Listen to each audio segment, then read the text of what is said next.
প্রথম যখন আমার পিরিয়ড হলো, আমার মনে আছে আমি আমার মাকে বলেছিলাম, পরে আমার মা পুরনো কিছু কাপড়, যেগুলোকে আমরা ন্যাকড়া বলি, এই ধরনের কিছু কাপড় আমাকে দিয়ে বলেছিল যে এখন থেকে এই কাপড়গুলো ব্যবহার করতে হবে, প্রতি মাসে এরকম হবে এবং প্রতি মাসে এরকম কাপড়গুলো ব্যবহার করতে হবে।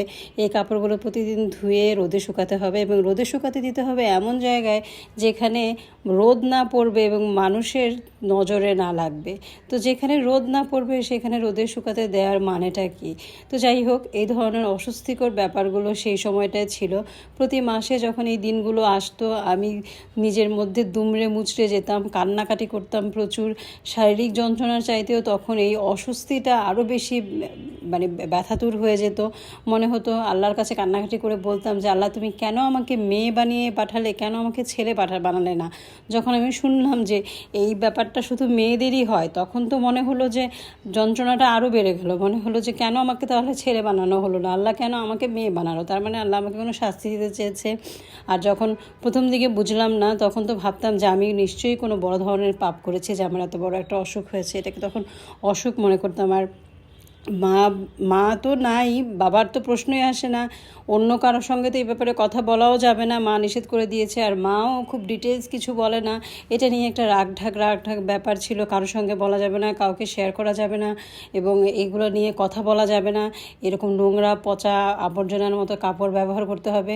তো এগুলো থেকে তারপর মুক্তি পেলাম। স্যানিটারি ন্যাপকিন আসলো, যদিও এক্সপেন্সিভ ছিল সেই সময়টায়, কিন্তু তারপরেও স্যানিটারি ন্যাপকিন আসার পরে কিছুটা মুক্তি পেলেও একটা লিকেজের ভয় ছিল, দারুণ রকমের লিকেজের ভয় ছিল। তো সেই লিকেজের ভয় থেকে মুক্তি দিল আমাদেরকে পরবর্তীতে এই পেরিকাপ নামক কাপ, স্যানিটারি কাপ, যেটা কিনা এখন বাজারে অনেক অ্যাভেলেবেল হলেও ভালো মানের এবং আপনার সাইজ দেখে সঠিকভাবে যাচাই বাছাই করে কিনতে হবে।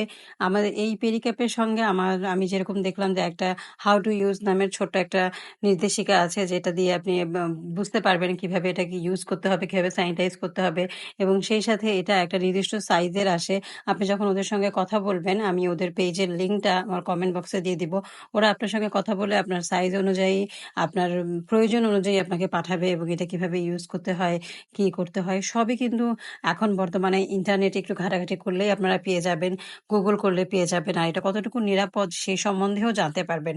আমার মুখের কথায় নয়, বরং রিসার্চ কি বলে, রিসার্চ পেপার ঘাটাঘাটি করেন, সেখানে দেখেন সেখানে কি বলছে, কোন ব্যাপারটা নিরাপদ বর্তমানে, কোনটা ইউজ করা আসলে ঠিক হবে, এটা ইউজ করলে কতখানি আপনি উপকার পাবেন, সেই ব্যাপারটা নিয়ে ঘাটাঘাটি করে তারপর আপনি ইউজ করতে পারেন।